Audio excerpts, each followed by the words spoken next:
Nous vivons dans une époque où chacun semble persuadé de détenir la vérité. Les réseaux sociaux débordent d'affirmations catégoriques, les débats se transforment souvent en confrontations, et le doute est perçu comme un manque de confiance en soi.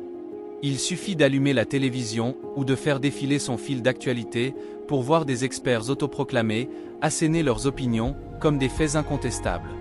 Pourtant, il y a plus de 2000 ans, un homme avait compris que la véritable intelligence ne réside pas dans la certitude, mais dans la capacité à poser les bonnes questions.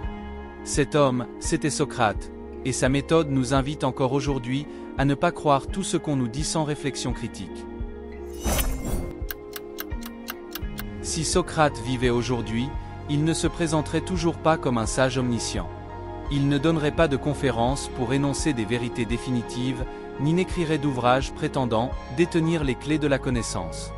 Fidèle à lui-même, il arpenterait sans doute les rues animées d'une grande ville, s'arrêtant dans les cafés, engageant la conversation avec des inconnus, remettant en question leurs convictions les plus profondes. Peut-être rencontrerait-il un étudiant passionné d'actualité, persuadé que tout ce qu'il lit sur Internet est fiable et vérifié. Je l'ai lu sur les réseaux sociaux, donc c'est vrai, dirait le jeune homme avec assurance. Socrate l'écouterait avec attention, hochant la tête d'un air intrigué avant de lui répondre. Si je publiais aujourd'hui que la Terre est plate, et que des milliers de personnes partageaient mon message, cela en ferait-il une vérité?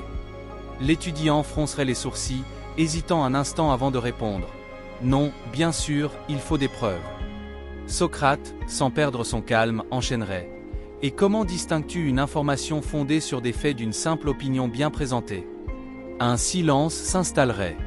L'étudiant, habitué à scroller sans vraiment remettre en question ce qu'il lisait, réaliserait qu'il n'avait jamais pris le temps d'analyser la crédibilité des sources qu'il consommait chaque jour. Un jour, Socrate pourrait aussi croiser un entrepreneur à succès, convaincu que la richesse est uniquement le résultat d'un dur labeur. Si quelqu'un est pauvre, c'est qu'il n'a pas assez travaillé, affirmerait-il avec conviction. Socrate, toujours aussi curieux, lui demanderait.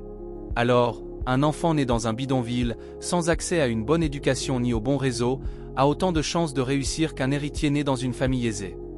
L'homme, un peu pris au dépourvu, marquerait une pause avant de répondre. Non, bien sûr, il y a des exceptions. Mais Socrate ne s'arrêterait pas là. Si une personne travaille 60 heures par semaine pour un salaire minimum et peine malgré tout à nourrir sa famille, est-ce par manque d'effort? L'entrepreneur, déstabilisé, réaliserait que la réalité était plus complexe qu'il ne l'imaginait et que le travail, bien qu'essentiel, n'était pas toujours une garantie de succès. Et toi qui m'écoutes en ce moment, si cette approche socratique éveille ton esprit critique, alors, écris en commentaire « Merci Socrate ». Et surtout abonne-toi si ce n'est pas déjà fait. Merci pour ton soutien. Revenons au sujet. Un autre jour, Socrate pourrait discuter avec une jeune femme persuadée que l'amour parfait ne connaît pas de conflit.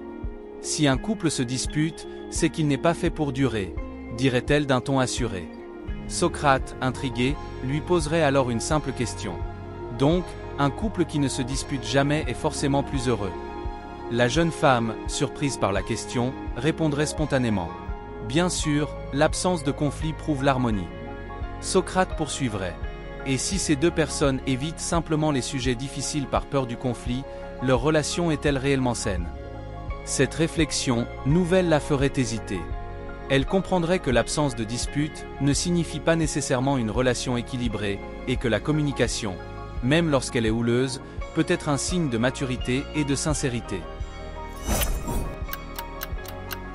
Ainsi, Socrate ne chercherait pas à imposer une vision du monde, mais à inciter chacun à remettre en question ses croyances. Sa méthode, qui repose sur l'interrogation plutôt que sur l'affirmation, a traversé les siècles et reste aujourd'hui plus pertinente que jamais.